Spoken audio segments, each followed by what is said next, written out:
Hello, motorcycle enthusiasts. Today I'm taking apart the carburetor of a Suzuki XF650 for you. So this is the Suzuki Freewind. As always, I'll show this using one chamber. It is constructed the same on the right and left. But first I'll show you what tools we need. We need a Phillips screwdriver in size PH2, flathead screwdrivers in various sizes, and needle nose pliers. We need a small homemade tool. This is a hook, bent from the wire of a paperclip. A small powerful flashlight. An open-end wrench in size 8 mm, and an open-end wrench in size 14 mm. Let's start with the choke. In case you're wondering, it looks a little different for you. It actually has the actuator here. The cable is hooked in here. Someone has converted this to manual here. But it doesn't bother you in that sense. The disassembly process is the same. There are two Phillips screws here that need to be unscrewed. And under the Phillips screws, there is a small plastic washer each. This is there to ensure it can glide properly. I'll show you. You can now pull the actuator lever upwards. These are the plastic washers, right? You must not lose them. With that, the choke or the actuator is already disassembled. I now need the 14 mm open-end wrench, and it's a bit tricky to reach here. So I'll first turn the throttle shaft a bit so that the actuator lever is out of the way. So here you need to be a bit creative when positioning the open-end wrench. Be careful or try using needle nose pliers. There, I've managed to loosen it. Usually it's not very tight. It's just plastic. And once it's loosened, you can usually unscrew it with your fingers. It's not quite enough here yet. There.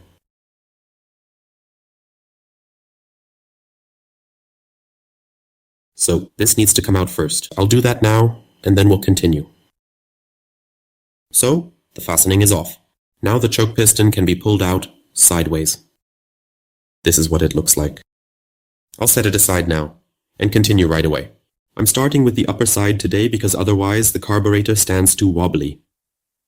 And I'm unscrewing this small vacuum canister from the PVLS system.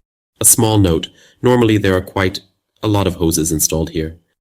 They have all been removed here already.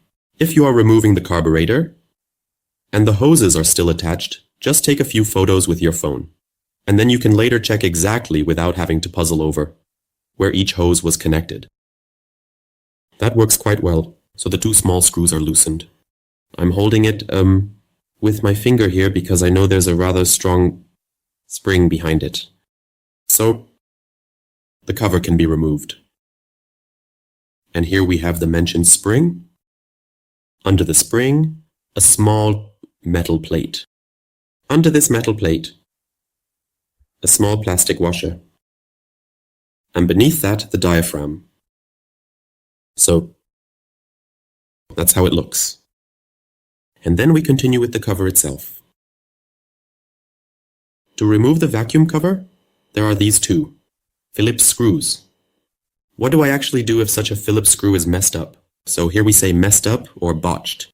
I don't know how you say it. Feel free to write it in the comments.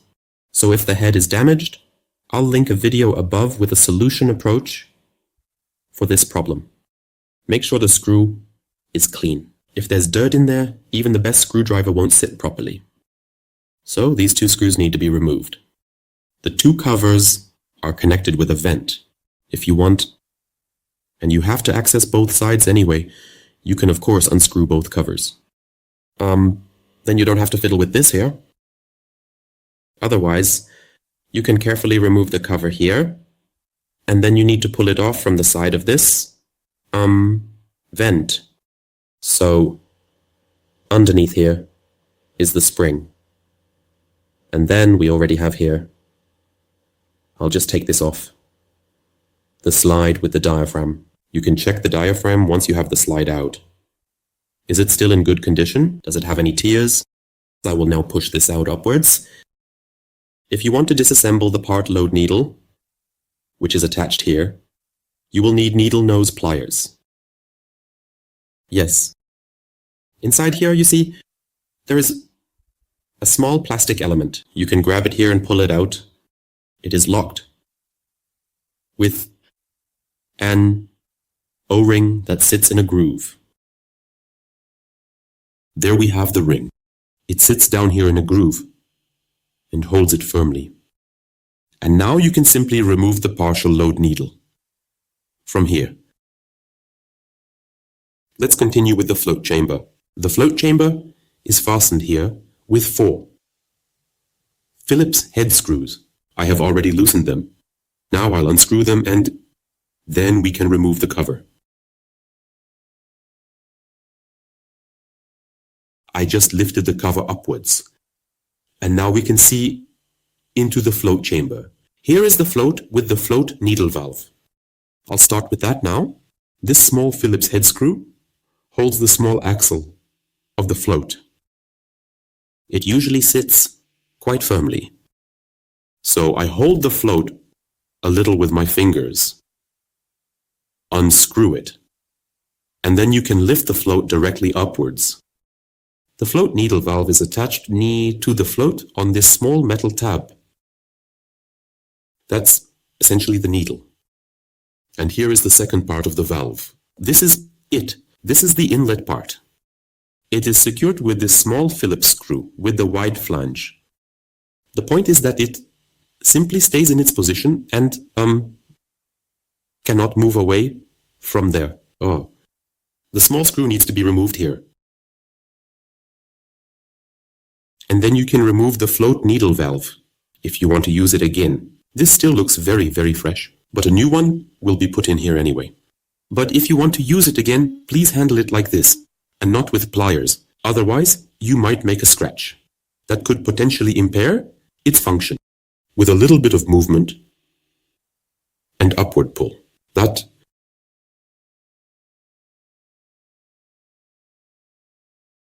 is really quite tight. So the earring is still relatively intact. So there we have it. You can pull it out. This is how it looks. If you use it again, definitely use a new O-ring. Even better, use a complete repair kit. I'll link it for you in the video description. Please be so kind and definitely check the video description. Because if I receive a tip or a hint for this video later, I'll add it to the video description. And as I said, you'll also find a repair kit in the video description. And to answer the question right away, does the Carburetor earn anything from the repair kit? That's the cool thing about it. If you use this link, it's an affiliate link, then you support the maintenance and expansion of this channel and also support a really great shop with excellent reviews. Additionally, in the video description, you'll also find an email address of a service provider to whom you can send the carburetor for ultrasonic cleaning. So, we'll continue here. And now you see 3 nozzles here. Here we have the main jet with the jet holder. We have the idle jet and a jet through which the choke gets its fuel. I'll start with the jet holder. For that, we need the 8mm open-end wrench. I place it here and loosen the jet. If you want, you can of course leave the jet screwed in here, then you won't have to figure out later which one is which. So, the jet holder comes out. On this carburetor, there is an O-ring on the jet holder. This should also be replaced during assembly. I will link the assembly video for you now, in the top right. I am now removing the jet through which the choke gets its fuel. This is this one here. A very normal short jet is screwed in here. I'll show it to you. This is what it looks like.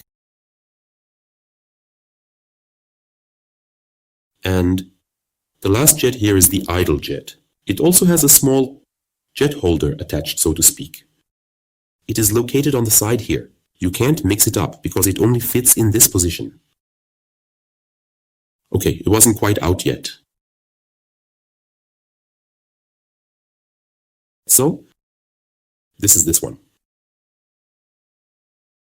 Yes, and now lastly we have the mixture screw. It sits here in this small recess.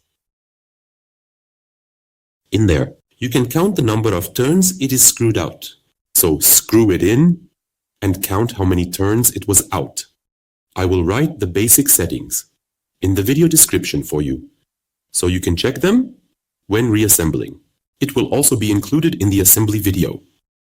So the screw needs to be completely removed. And now we will need our little homemade tool. I'll let it fall out carefully for now. Oh, almost everything came out with it. I'll take it out now. If the spring isn't sitting there, you can use this little hook. Yes, which I bent myself from a paperclip to take out the spring, and then, we fished both out together. I'll place it here for you and show you the order. Then these two components. The spring sits on the screw. After the spring comes this small washer, and then this bearing. That's the correct assembly order. And that's how it needs to be reassembled. So friends, the carburetor is disassembled. This side is the same, it's absolutely identical in construction. You can manage that on your own. I hope you enjoyed it and found it helpful. I would be happy about a thumbs up and, of course, a subscription from you. And feel free to write something in the comments. I would be happy about that too. Otherwise, I wish you lots of fun with the project and see you in the next video. Bye.